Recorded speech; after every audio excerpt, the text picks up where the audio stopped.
शादी से मुझे थोड़ा डर लगता था, क्योंकि गांव में ज़्यादातर यही बोलते थे कि 18 साल की हो गई है, 16 साल की हो गई है, शादी होने वाली है। वो रिस्पेक्ट ज़रूरी नहीं है कि आप पर्दा डाल के ही रिस्पेक्ट करोगे। आप अगर रिस्पेक्ट कर रहे हो, आप बात करने से भी रिस्पेक्ट आ सकती है, आपके बिहेवियर से भी रिस्पेक्ट दिख सकती है, ना कि सिर्फ एक पर्दा डालने से रिस्पेक्ट। फिर इसका 2-3 जगह फीचर हुआ, फॉर्ब्स में फीचर हुई, तो ये बहुत बड़ी बात थी कि गांव से निकल के एक लड़की फॉर्ब्स के कवर पेज पे आना तो बहुत बड़ी बात है। मैं अगर इन्फ्लुएंसर बन पाई हूँ तो that is only because of Deepak. मेरा बिजनेस चल रहा है तो that is only because of Deepak. और नेहा इवेंट्स में जाती है तो बहुत सारे लोग नेहा को देखते हैं, मैंने बोला भाई I am the lucky guy.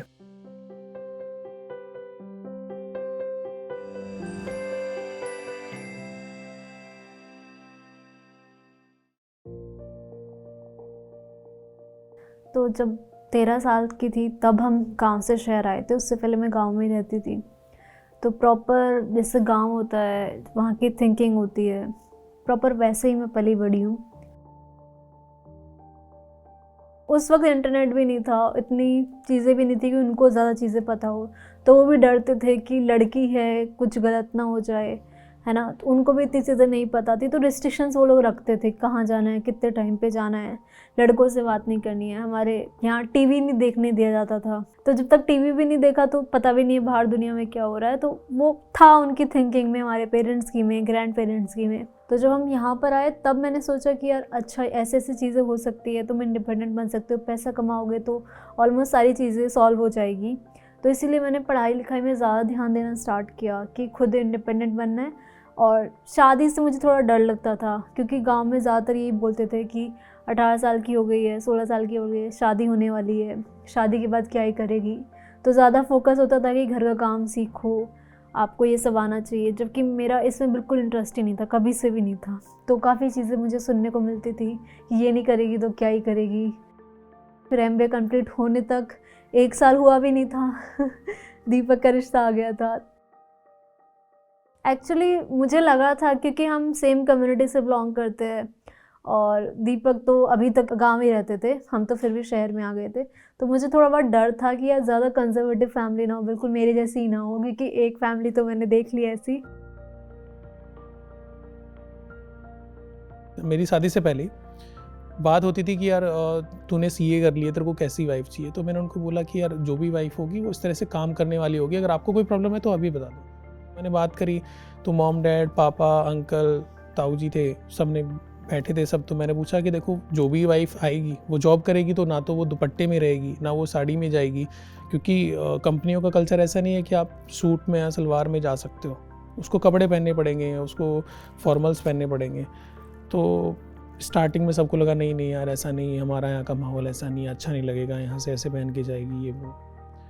तो मैंने फिर स्पेशली मॉम डैड से पूछा, मम्मी देखो चाचा हो या ताऊ जी है तो लोग बोलेंगे, आप बताओ आप कैसे एट द एंड आप हमारे साथ रहोगे या भाई आप हमारे साथ रहेंगे। तो उन्होंने बोला हमें कोई इशू नहीं है, लोग बोलेंगे 1 दिन 2 दिन, तुम्हें जैसा लग रहा है फ्यूचर तुम्हें निकालना है उनके साथ में, तो जो तुम्हें कंफर्टेबल है वो बताओ। तो मैंने बोला मेरे लिए तो देखो वो कुछ भी पहने मुझे कोई इशू नहीं है। मुझे लगता है कि अब मैं कुछ भी कर सकती हूँ, एक्चुअली मुझे ऐसा लगता है, क्योंकि शादी से पहले मुझे बहुत डर था कि यार शादी के बाद तो बिल्कुल ही रिस्ट्रिक्शंस हो जाएगी, शादी के बाद तो पता नहीं मैं क्या ही करूँगी। क्योंकि तुम फाइट बैक भी कितना ही करोगे ना, कितनी चीज़ों को फाइट बैक करोगे तो लाइफ बहुत प्रॉब्लमैटिक हो जाएगी, बाकी चीज़ों को फोकस नहीं कर पाओगे, बस तुम अपने लिए जो नॉर्मल बेसिक चीज़ें उनके लिए लड़ते रह जाओगे। बट शादी के बाद बहुत बहुत चीज़ें बदल गई, और जैसा मैं सोचती थी वैसा लाइफ में इतना डरावना कुछ नहीं हुआ जो मैं सोचती थी। अब जब शादी हुई थी तो हम 1-1.5 महीने तक गांव में रहे थे। तो गांव में तो प्रॉपर गांव की तरह ही रहना था, क्योंकि तीनों जेठानियाँ भी बिल्कुल सेम गांव की तरह ही रहती थी। तो प्रॉपर दुपट्टा करके निकलती थी मैं घर से। आई थिंक ये शादी के 5 या 6 दिन बाद की ही बात है, क्योंकि जब शादी होके आती है तो एक लहंगा पहन के आती है, ठीक है। तो वो लहंगा पहन के आई थी नेहा, तो डे 1 पे तो लहंगा पहन के आई तो पर्दा था, ठीक है।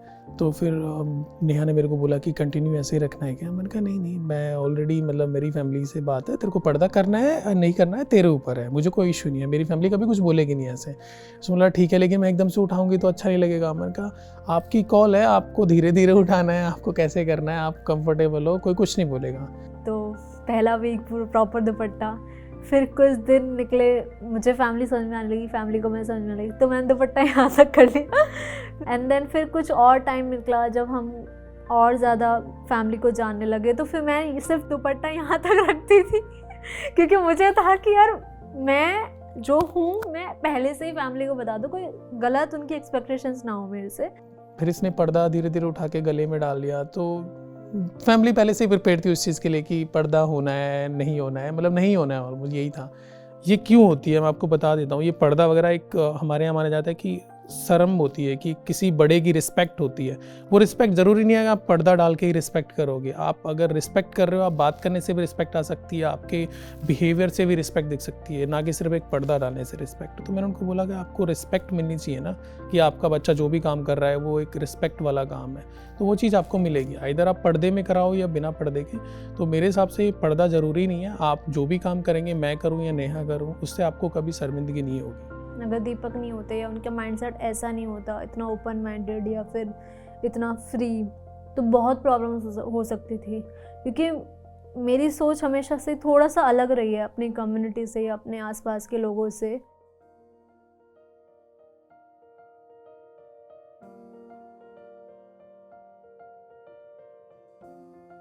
मैंने 2020 में लॉकडाउन में हम लोग जब घर पे ही बैठ गए थे सभी लोग, तो कंटेंट क्रिएशन स्टार्ट किया। और जो मेरा इंटरेस्ट था या जहाँ मैंने सबसे ज़्यादा पढ़ाई करी है वो स्टार्ट किया, फाइनेंस का कंटेंट बनाना।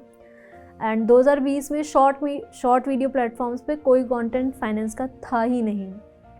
और उस वक्त मैंने स्टार्ट किया और मेरी वीडियोस 3rd या 4th से ही वायरल होना स्टार्ट हो गई थी।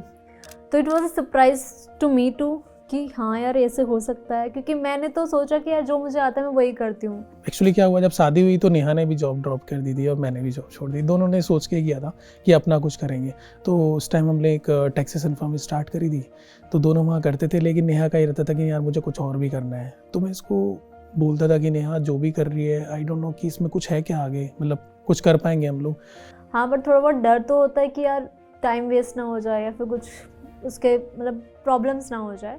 बट साइलेंट सपोर्ट हमेशा से था। एंड फैमिली की तरफ से बहुत सपोर्ट था कि फैमिली की तरफ से कुछ इश्यूज़ ना हो मेरे को, तो बीच में खुद आ जाना। मेरी फैमिली भी ये बोलती थी कि नेहा क्या वीडियोस वगैरह बनाती है, ये है वो है। मैंने बोला ये तो फाइनेंस के लिए है ना, अपना बिजनेस से रिलेटेड बना रहे हैं ना, कोई इशू नहीं, ऐसे नाच गाने वाली कुछ नहीं है। तो उनको शुरू में भी समझ नहीं आता था क्योंकि फाइनेंस की इतनी नॉलेज फैमिलीज़ को नहीं थी। फिर एक टाइम ऐसा आया कि नहीं यार, हमें लगा नहीं यार सही जा रहा है यार, करना चाहिए। फैमिली ने भी कहना छोड़ दिया नहीं सही कर रही है। अब तो फिर जब से न्यूज़ में आने लगी, बहुत जगह जाने लगी, तो फैमिलीज़ को भी प्राउड होने लगा। वो लोग स्टेटस पे शेयर करते हैं अपनी फैमिली, अपने ग्रुप्स, फैमिली ग्रुप्स में मामा को, नाना को, सबको भेजते हैं कि देखो नेहा यहाँ पे है, ये कर रही है, वो कर रही है। तो अब सबको अच्छा लगने लगा। स्टार्टिंग में सब थोड़ा सा रहता है। मेरे पापा अगर कहीं जाते हैं तो उनको बताते हैं ओहो आपकी बहू तो ऐसे है। तो पापा को पता नहीं होता था कि किस बारे में बात कर रहे हैं। फिर पापा ने वीडियोस देखना खुद ही स्टार्ट किया कि अच्छा नेहा कैसी वीडियोस बनाती है। तो फिर पापा खुद आके बताने लगे अच्छा तेरे बारे में तो वो ऐसे बोल रहे थे कि आपकी बहू तो इतनी बड़ी वो है उसका तो ब्लू टिक हो गया। तो उनको यही मैटर करते हैं चीज़ें, नंबर्स 1 मिलियन हो गया। तो अब उनकी आंखों में प्राउड सा फील होता है। फिर इसका 2-3 जगह फीचर हुआ, फॉर्ब्स में फीचर हुई। तो ये बहुत बड़ी बात थी कि गांव से निकल के एक लड़की फॉर्ब्स के कवर पेज पे आना तो बहुत बड़ी बात है। तो मेरे को प्राउड फील तभी से होने लगा। और अब तो मेरे लिए नॉर्मल हो गया, जब कुछ ना कुछ बड़ा होता है तो मेरे लिए हाँ ये तो होना ही था। ऐसा कभी हुआ है कि आपको कभी सरप्राइज मिला हो बेटी के साथ? नहीं, बट चाय तो हमेशा मैं दीपक के हाथ की पीती हूँ तो ऐसा सरप्राइज तो नहीं, बट मुझे पता है चाय बनाएंगे तो यही बनाएंगे। अभी मेड लगी हुई है, कभी कभी मेड नहीं आती है, मतलब रैंडमली मॉर्निंग में मैसेज आता है कि आज मैं नहीं आ रही हूँ दीदी, आज आप। तो हमें लगता है कि यार आप नहीं आ रही है तो मिल के बना लेते हैं। तो कुछ दोनों साथ में मिल के कुछ ना कुछ पका लेते हैं, जैसा भी पकता है खा लेते हैं। वो मुझे बहुत अच्छा पार्ट लगता है, खाना साथ में बनाना। और उनको काफ़ी चीज़ें बहुत अच्छी आती है बनानी, मेरे को इतना कुकिंग अच्छी नहीं आती। ऑल तो दोनों को इंटरेस्ट नहीं है खाना बनाने में, आता नहीं है इतना कुछ। लेकिन मैं पोहा अच्छा बनाता हूँ तो मैं पोहा बना के, चाय बना के, ये मॉर्निंग में मैं ये कर लेता हूँ। कभी इमेजिन में नहीं किया था कि ऐसे हो सकता है कि अरेंज मैरिज में तुम्हें अच्छा पार्टनर मिल सकता है या फिर तुम्हारा कंपैटिबिलिटी इतना ज़्यादा अच्छा सेट हो सकता है। क्योंकि अरेंज मैरिज से डरते हैं ना। एंड देन जिस कम्युनिटी से मैं आती हूँ, मुझे लगता था कि यार पता नहीं क्या ही होगा यार, मेरे को समझेगा कि नहीं समझेगा, क्योंकि मेरा थोड़ा सा एम्बिशन ज़्यादा था बचपन से, हमेशा से ही। तो मेरी फैमिली हमेशा बोलती भी थी कि यार ये लड़की तो कुछ अलग ही बोलती है, अलग ही सोचती है लड़की तो मुझे लगता था कि जब मैं थोड़ी डिफरेंट हूँ तो यार पता नहीं कैसी चीज़ें होगी, कैसे एडजस्ट करूँगी मैं, या फिर तो बट टू माई सरप्राइज चीज़ें बदली। तो एक अच्छी चीज़ है कि रिलेशनशिप दो ही लोगों के बीच में और दो ही लोगों के बीच में रहना चाहिए। कोई भी चीज़ें, फैमिली प्लानिंग को लेके भी चीज़ें थी, लोग बोलते थे, हम लोगों ने आज तक नहीं सुना, जब सुना तो अपनी मर्ज़ी से। तो ये चीज़ है कि वो हम दोनों में ऐसी चीज़ है कि वो बिना कुछ कहे मैं समझ जाता हूँ, या मेरे बिना कुछ कहे वो समझ जाती है। हर दिन मुझे कभी ना कभी फील हुआ है कि यार दीपक नहीं होते तो डिफ़िकल्ट हो सकती थी चीज़ें, या फिर दीपक ने ये चीज़ें बहुत अच्छी की है, मेरे को तो बोलने की ज़रूरत भी नहीं पड़ी। दोनों ने एक दूसरे को सपोर्ट करा, आई थिंक दोनों लकी हैं। अदरवाइज़ अगर एक भी ऊपर नीचे होता तो शायद कहीं नहीं पहुंच पाते, मतलब वहीं पे रह जाते, नहीं लड़ भिड़ के यहीं रहना है, कुछ नहीं करना है यार, ये कुछ नहीं होगा इसमें। आई थिंक लक मैटर करता है, मैं तो लक में बिलीव करता हूँ थोड़ा बहुत। और नेहा इवेंट्स में जाती है तो बहुत सारे लोग नेहा को देखते हैं, मैं बोला भाई I am the lucky guy. एक जो मेंटल सपोर्ट होता है, या फिर जो सपोर्ट चाहिए होता है ना कि तू कर, हम है पीछे, वो मुझे कहीं ना कहीं दीपक में दिखा। उन्होंने कभी मुंह से नहीं बोला, लेकिन उनके फेस पर, उनके बिहेवियर से मुझे हमेशा दिखा था कि तू कर, मैं हूँ तेरे साथ। तो वो चाहिए था शायद मुझे लाइफ में हमेशा से, कि थोड़ा सा पुश बैक करने वाला कोई हो, कि हाँ थोड़ा बहुत कॉन्फिडेंस दिखा है, बाकी मैं कर लूँगी।